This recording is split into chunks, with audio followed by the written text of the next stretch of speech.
The Rawlins are quite dynamic individuals. They were born and raised on two separate islands in the Caribbean.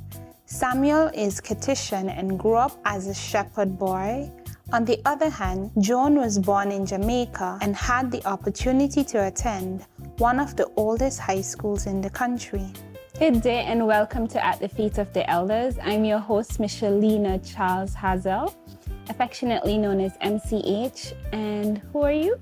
I'm Sam Rawlins, and I was born and grew up here in St. Kitts and Bastia. I was born on the corner of Sandown Road and Bay Road. So I spent the first 10 years of my life at that spot.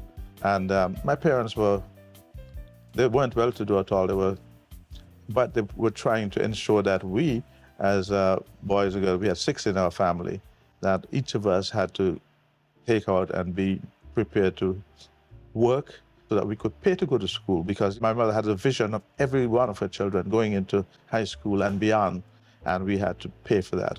To pay for that, we had to raise livestock, and we had a dairy business. So we had livestock, sheep and goats, and later on a few head of cattle. And we were able to care for them, milk them, sell the milk. But this was the time when we had to do all these things and still manage our education. So we had to go to school, hurry home from school, take the livestock out, and take them from here, from Sandown Road, where you know Sandown Road is, and go all the way up to Connery Hills.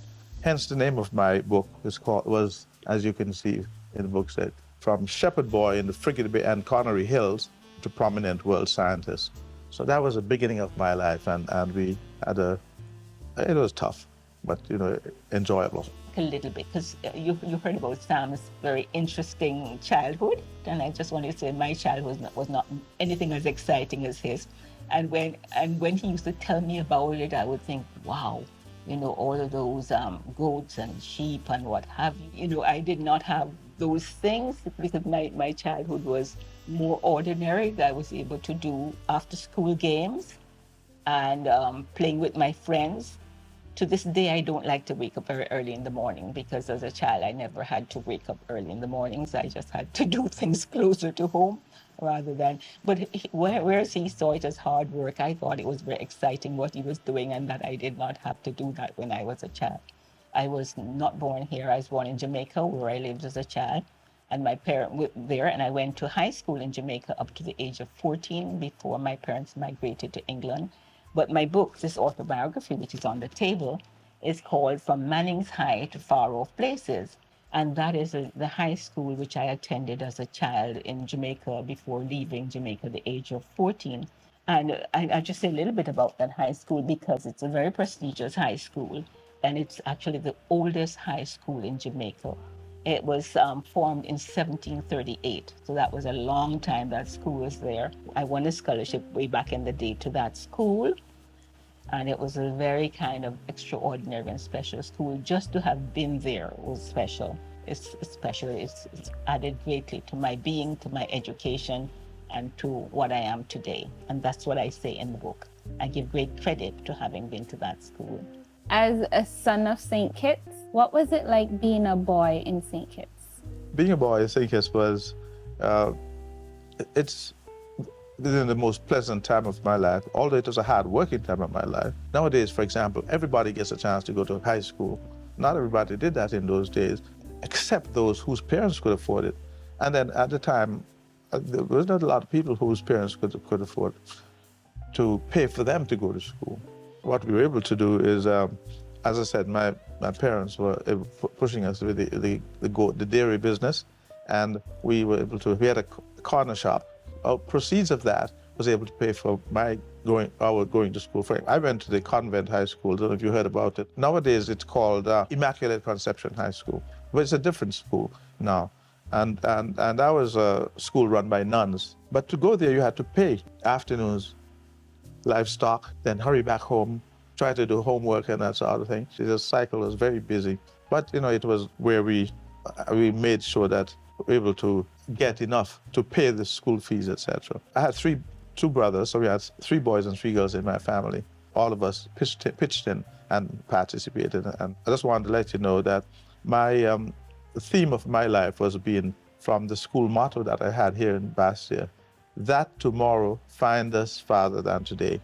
Every phase of your life, tomorrow should be a building up and that you get farther than you were yesterday. That's what we raised our children, telling them that that is the way to go to, because don't think that just because you've reached this far, you can sit down and relax and do nothing else.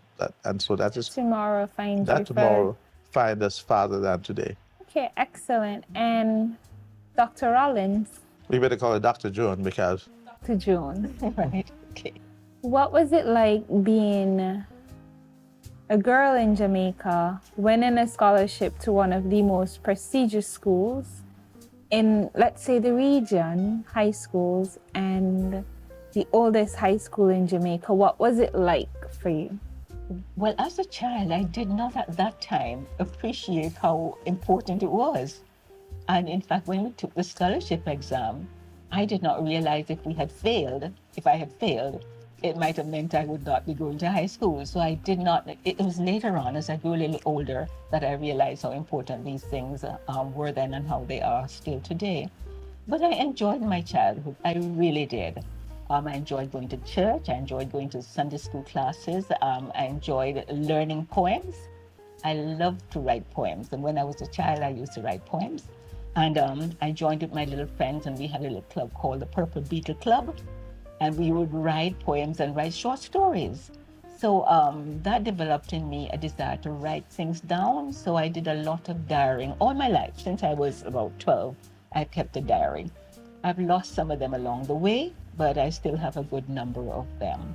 So my childhood was pretty ordinary as it was then for children in Jamaica. That was back in the day before Jamaica had so much crime as it has today. It was, a different day. It was a day where... It was a different Jamaica. Everything is different nowadays, right? But it was really a peaceful, lovely time way back then. But I enjoyed my time as a child, and I certainly enjoyed school. I was a member of the Guides, so I was a guide leader. I was the guide leader for the Blue Tit Patrol. I'm very proud to have been a guider as a child, and that's how I spent my childhood. Now, at age 14, when I'd completed fourth form, my parents had migrated to the UK, and myself and my sister and my brother, there were three of us then, we joined our parents, and I completed high school there, fifth form, sixth form, and lower sixth and sixth form in the UK. So you had an opportunity to grow up fundamentally in Jamaica, and I still hear that you have a Jamaican accent that you're proud of. Yes. And you had an opportunity, like your husband, to be schooled in England. Yes.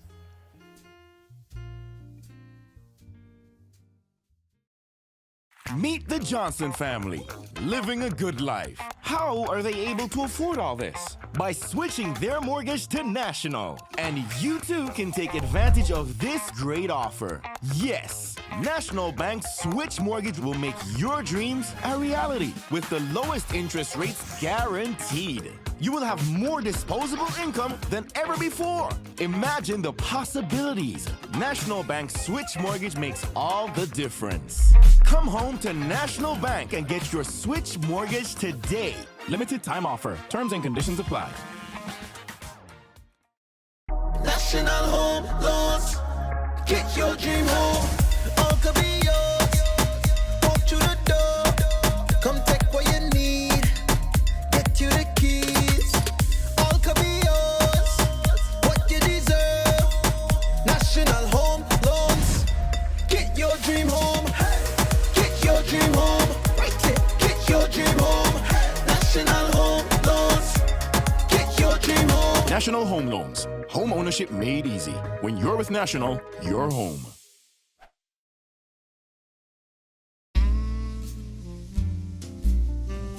You are Dr. Joan Rawlins with a very fascinating career. Tell us what that is. Yes, I started my early career after high school.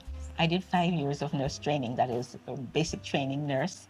And after that, I changed careers. And it really was the best thing that I did. I mean, nursing is a great career. But for me, medical sociology was what I was looking for. But perhaps if I had not gone into nursing, I would not have found it because I would not have understood what the needs are.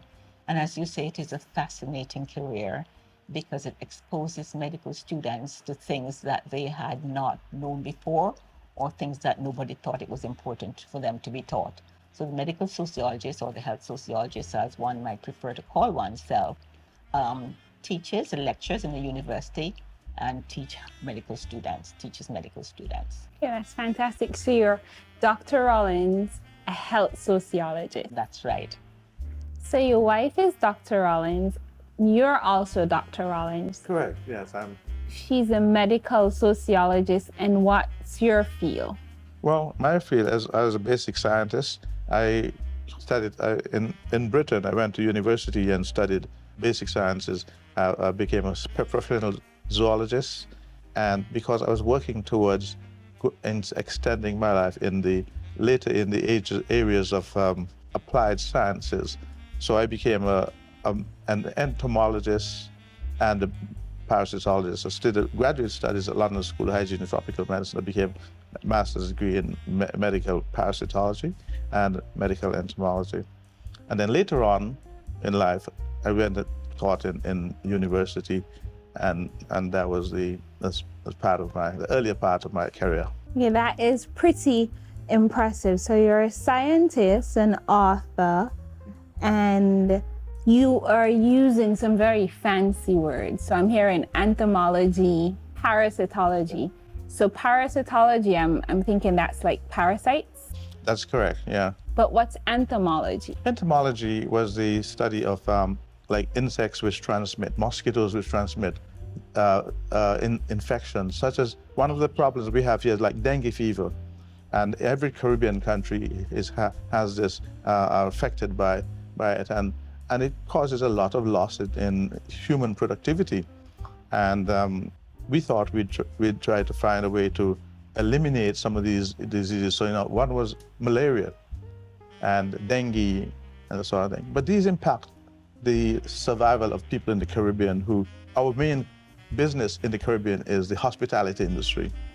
But if a tourist is going to come to the Caribbean, he doesn't want to come and put himself at risk for catching a disease. And these are the things I had to be working with the PAHO WHO in the Caribbean Epidemiology Center, where I was employed as a scientist, and we controlling this and preventing these diseases. So this where the entomology, medical entomology, was working out there.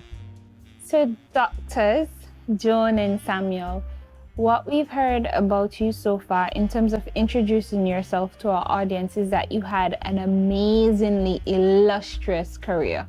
Quite productive, and the poise of Miss Jones is articulating to me that she's not quite finished. She's still working in her retirement, and the pride in which you communicate the work that you would have done and the steadiness of your contribution. You're constantly sharing that knowledge to all the readers. Yes, I think it's very important, medical sociology. It is really sociology as applied to medicine. In times past, a long time ago, when medical students went to study, they studied the sciences and they did not study any social science. In other words, they did not understand the lives of the patient. And I'll give you a kind of example.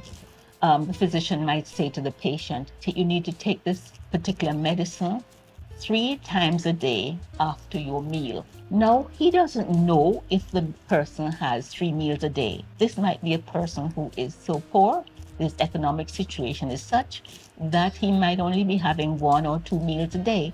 So how is he going to take his medicine 3 times a day after each meal? So what sociology has applied to medicine, what medical sociology does, it introduces the medical student, who essentially is a natural-based person. Most medical students have studied, zoology and biology and chemistry. They have no idea about family life. Yes. They understand that, not all families are as wealthy as their families might be. So we teach them about families across the Caribbean or families anywhere, what comprises the family, who's likely to be earning what, who might be the head of the household, how the family might be operating, and if anyone becomes ill, what is going to happen. So we teach all of those kinds of things. We teach, for example, the impact of illness on family functioning. What happens if And it is... aging. Yes, all of that. And aging also, what we teach about all across the family.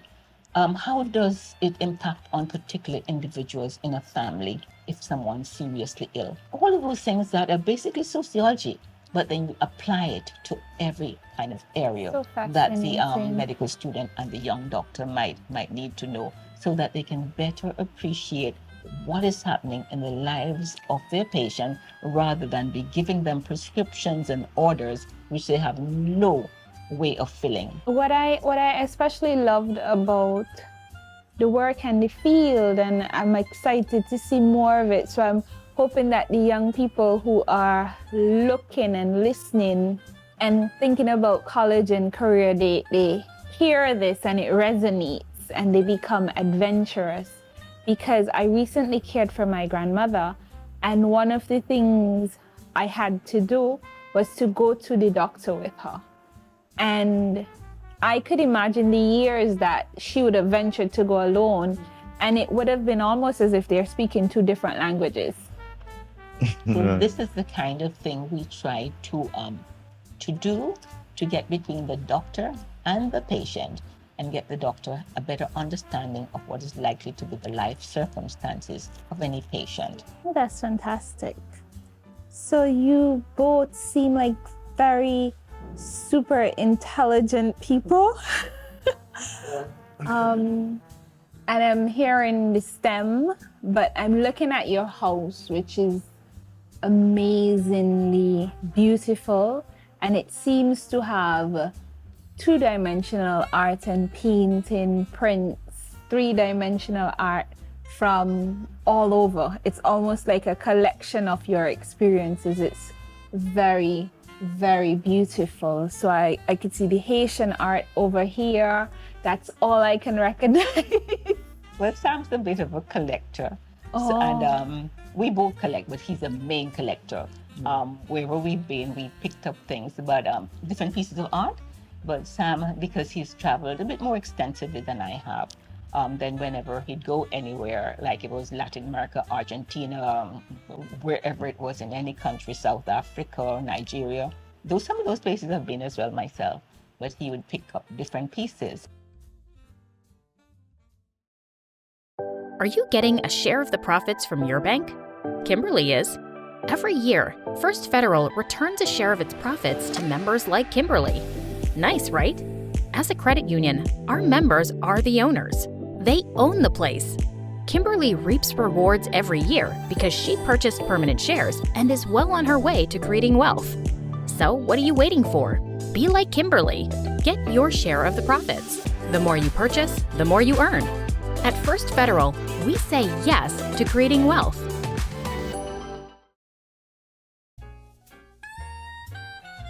Both Samuel and Joan have had quite illustrious careers.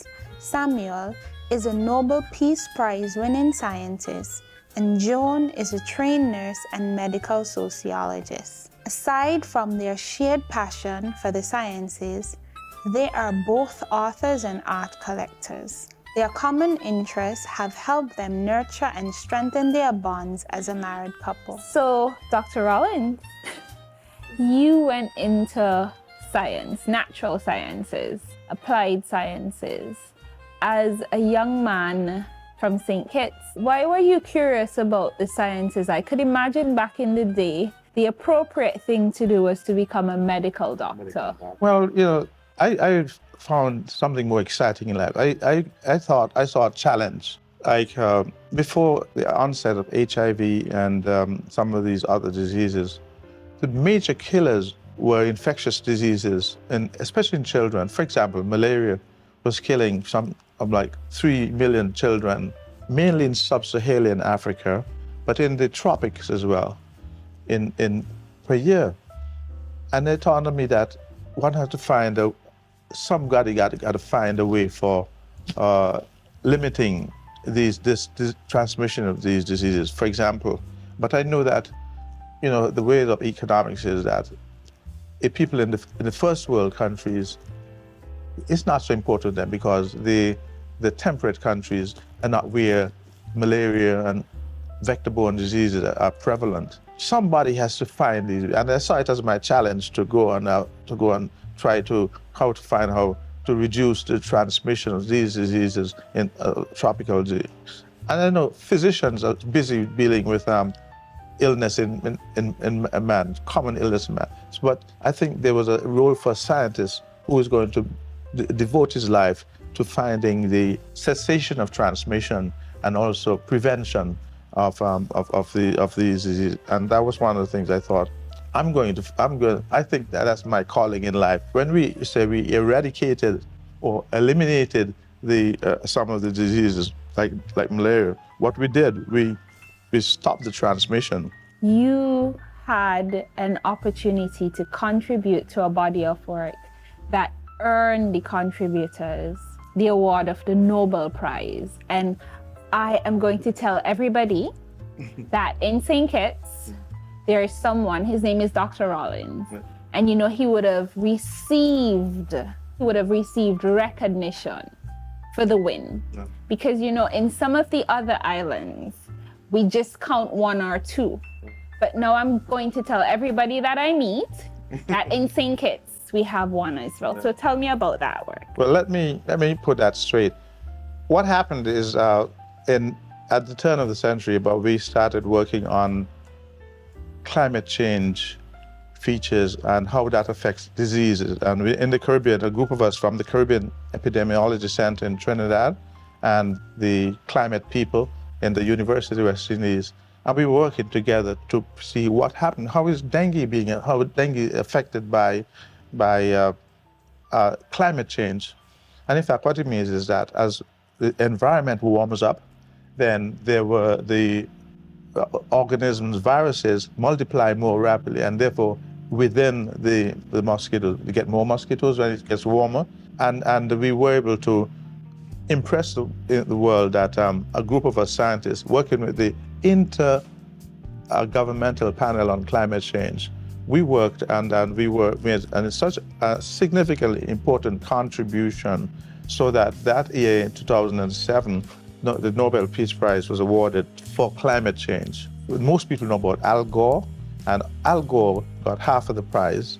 The other half went to the IPCC, Intergovernmental Panel on Climate Change. There was a large number of scientists working in there. And so we got that, but what we said was we all contributed to the other half of the prize. Now you couldn't give that half, it's like 2,000 scientists, you couldn't give them. So in other words, that went to the IPCC. But if you can look at the plaque on the wall. Plaque on the wall. May I just pass it to me, please? We shared this. In the Caribbean region, about 5 or 6 of us who worked it. And so, but the IPCC sent us the prize and says, That's presented enough to for me. That's enough for me to and says say we have, there's a Kittitian Nobel laureate. That's enough. There's evidence. Well, that's I don't want to do No, that. that's okay. You don't have to say it. I'm gonna claim it. I'm the one. And we have the certificate. We have your name. Yeah. We have Nobel Peace Prize. Yeah. We're in it.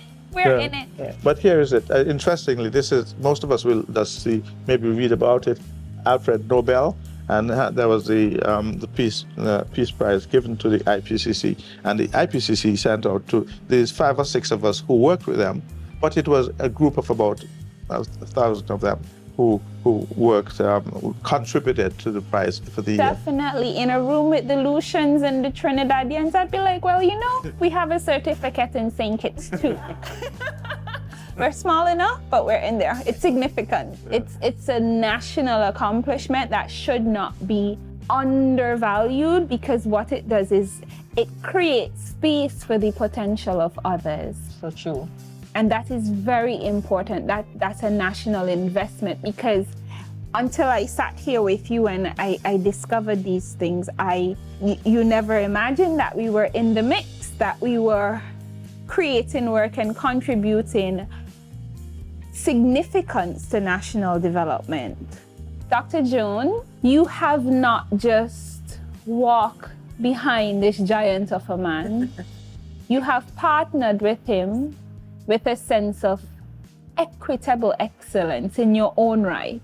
And that is a genius for us young women to appreciate. And off camera, he was like affirming it. Yeah, she has walked side me, and just being a woman to a great man, a mother, an educator, the grace of that, the humility of that. Like, we're doing the interview and I could see the nuance of your support for him, the protection of him. It's absolutely beautiful. Your career has been giant, valuable, and adding value to the world, especially from the region. You have written a number of books, and so you have found a way to write onto the record your value, your contribution, and make your legacy impactful and lasting.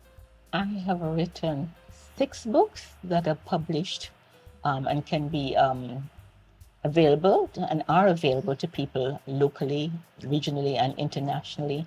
In fact, 3 of the books were used as textbooks in the University of the West Indies at Mona and Trinidad. So the books are out there. Yes, we've grown together, Sam and I, because we met each other when we were quite young. I met Sam when I was 21, and we were married when I was 22. Oh, he's a smart man. He's a really smart man. Or vice versa. So it's been a long walk together, and so it's like we've literally grown together. I mean, we would study, he'd be studying his discipline, I'd be studying mine. We would encourage one another as we go along. And we would be so supportive. And I give God thanks for that. I met him, as I might have mentioned, when I was a nurse. So I had completed the basic training, which makes you a staff nurse, a registered nurse. So that could have been a career, and it could have been a beautiful career unto itself. But my parents had always encouraged me to always go for something more. That tomorrow finds you further. And in fact, they didn't say it like that. But when I look back on it, that was Sam's motto that he had from his school. But although I wasn't using that, I was doing exactly that. Because my parents had always said to me, they're parents, so they can be biased. They used to say, "You're very smart. There's nothing that can hold you back, but yourself. You just have to keep on going." So when I had finished my basic nurse training, my dad had said to me, "Well, if you really want to be anything super important in the health field, you can't just stop at that." Immediately, I signed up for the midwifery training and did the 1-year midwifery training. And the same thing was said again. And immediately, I signed up for the public health nurse training, which in England they call health visitor training, and it was done. So in 5 years, I had done the basic nurse training, midwifery, health visiting, which for most persons who are nurses, they never reach that by the time they're 21, 22. I was like 22 by the time I finished that, because I met Sam when I was 21. I had just started the midwifery program. And while he was starting his master's program, I was doing the health visitor training. And it was in that year of the health visitor training, we got married just before that, at the start of the health visitor training. And then in that health visitor program, it was a college-based program. And that's where I was introduced to sociology and psychology. And that was when my eyes were open and I said, this is what I need to do. This thing appeals to me. This is for me. And that is how you heard the music. I heard it and I responded to it. Yes. And it was as a result of that training as a public health person, doing the courses in sociology and psychology, that I decided that the career that I need, and that's how I changed and became a health sociologist. In the medical field, you have to do something significant. So is it that you did something significant and had a very significant trajectory? Because I don't think you changed. I don't think that it's a change as such, but it was like more to do. Yeah, it was more to do, and to go to a different level. And that's really what it was. That took me to a different level, to a bachelor's degree, to a master's degree, to a doctorate. And that certainly might not be seen as a change, but it certainly was seen as an upward move.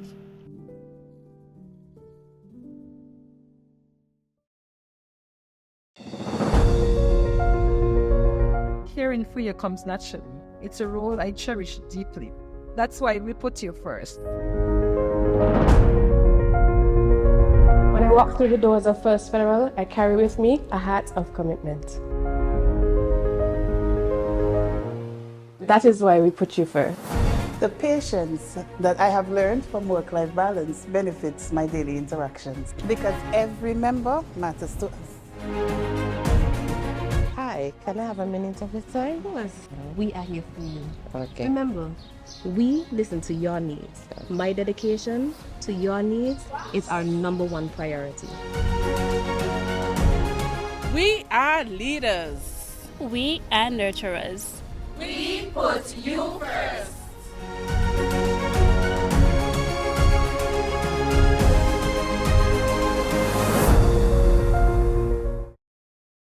How deep the Father's love for us. Samuel and Joan believes that having common interests is the glue that keeps married couples together. Over the past few years, they have been learning to play the guitar together. He should leave his only son to make this wretch his treasure. Many sons to glory.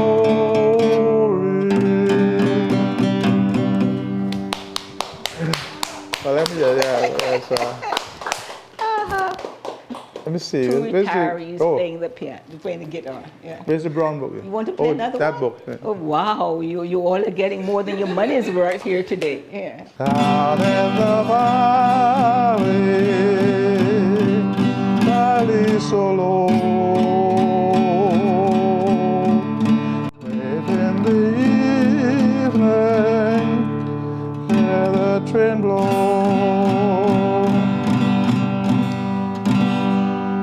Roses love sunlight, violets love dew. Angels in heaven know I love you. Know I love you, dear. Know I love you. Angels in heaven,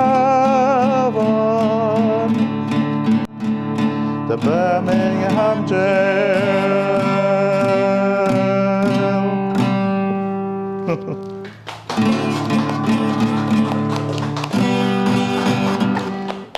Oh wow.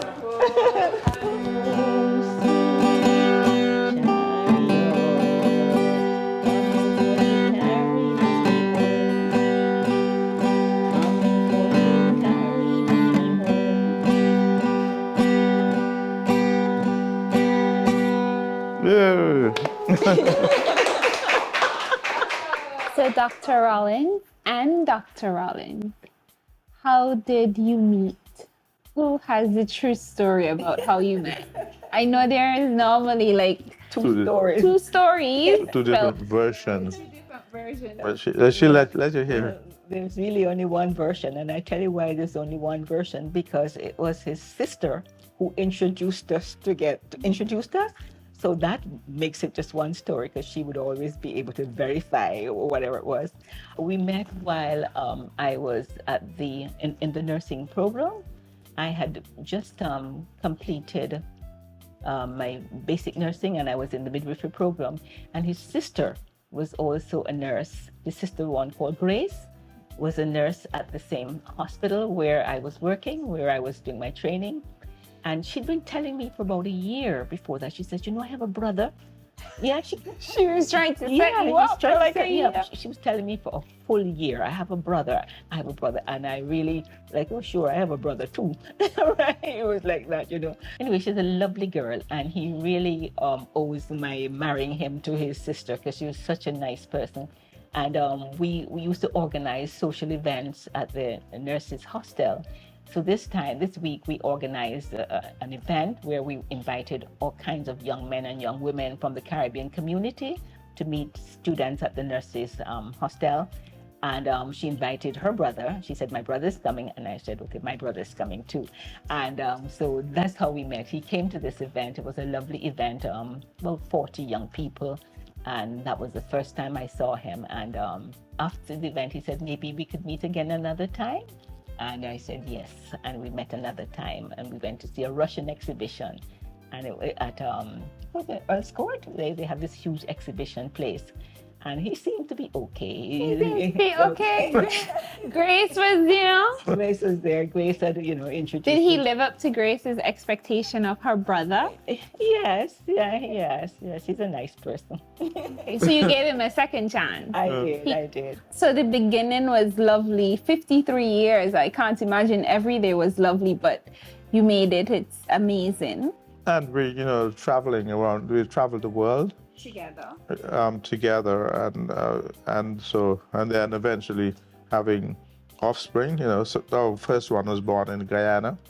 Samantha was born in Guyana. Our daughter Samantha was born, as he just said. Our firstborn. Third anniversary of our wedding. She was born. She was born on the wedding anniversary. 4 days before the anniversary, so it was like an anniversary gift. And so that was great. And then we moved on to Jamaica.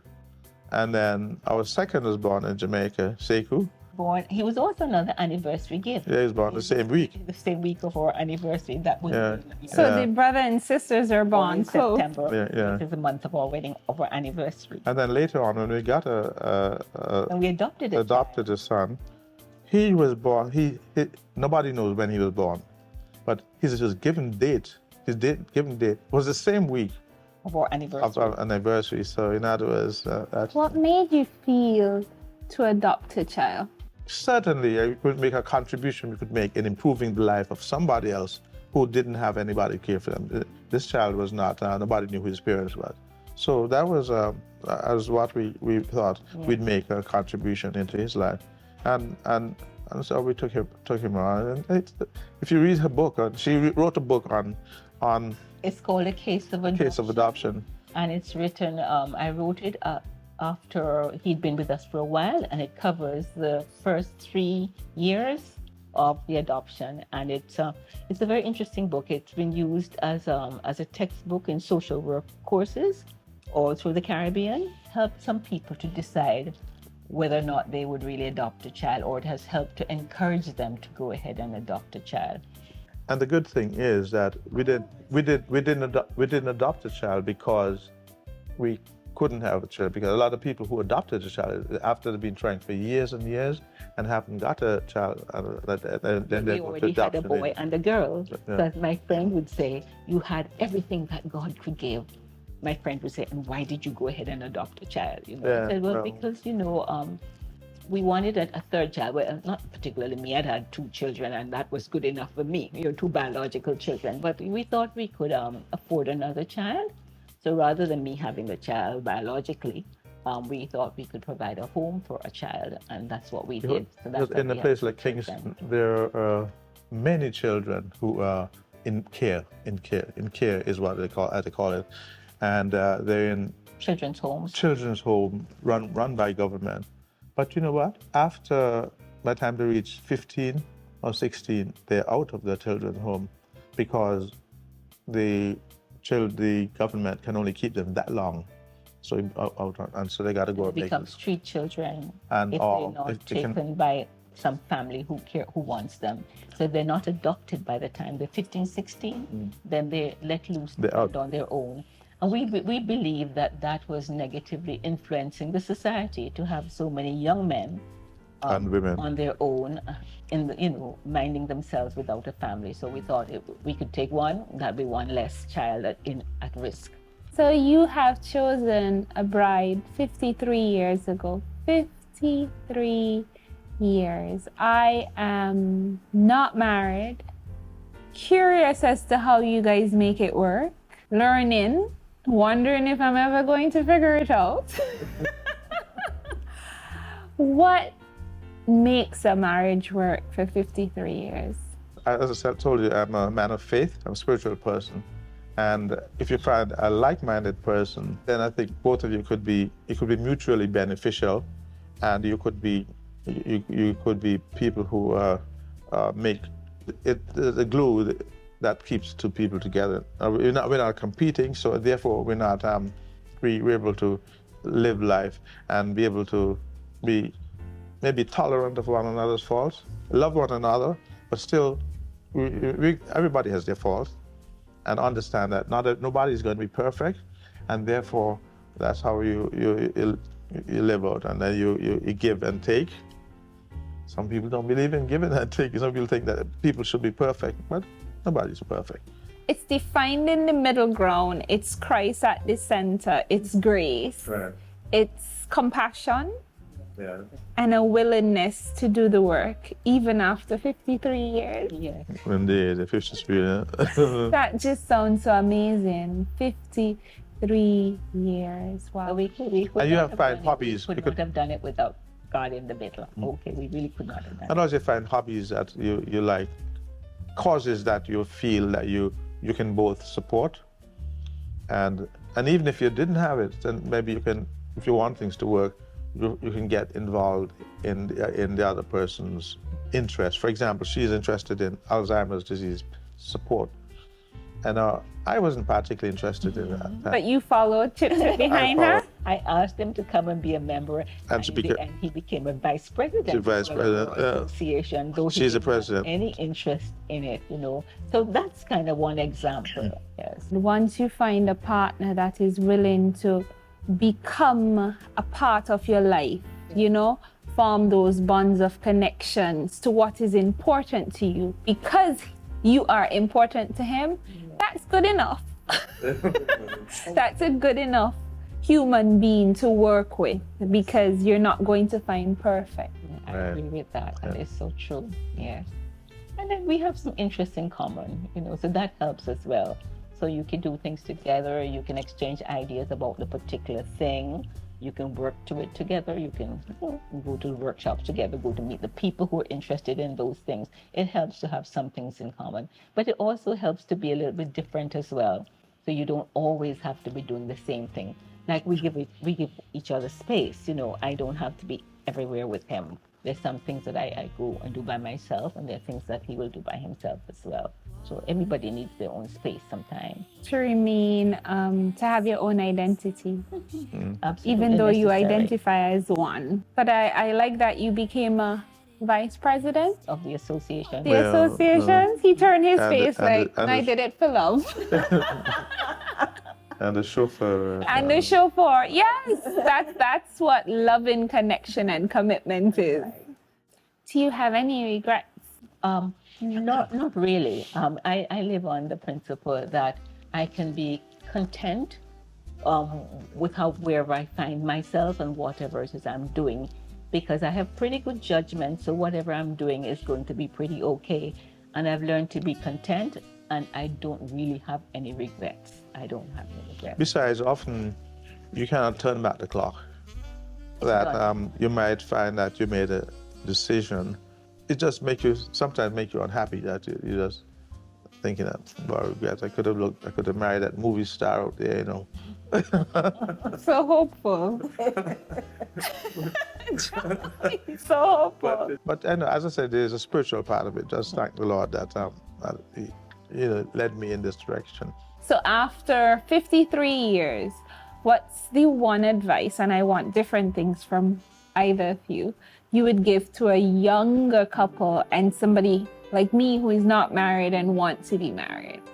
Yeah, just keep your eyes open. Keep on looking for somebody who appreciates you, who shows that they're concerned about you, they care about you, and they will go maybe not the extra 10 miles, but they'll certainly go a little extra for you, and that they treat you decently. I mean, I meet young women who sometimes accept men who say they love them, but don't treat them well. If you love somebody, you're going to treat them well. You're not going to be mean to them. So if it's a person who's going to be that kind of person, you don't want that person. Okay, someone who's going to treat you well. Don't be unevenly yoked. People could be such a far ends of the spectrum. To everything there's a season. So I think that's what happens in our lives, that we tend to reach a point and say, well, this is the time for it. But don't put it off until you become an old man and you have nothing to offer. Yeah. Yeah. Thank you very much for being such amazing, entertaining, and intellectual guest. at the feet of the elders. It was truly a pleasure. I learned a lot, and I'm sure the audience learned a lot. Thank you very much for your time. Thank you for your presence. We appreciate you.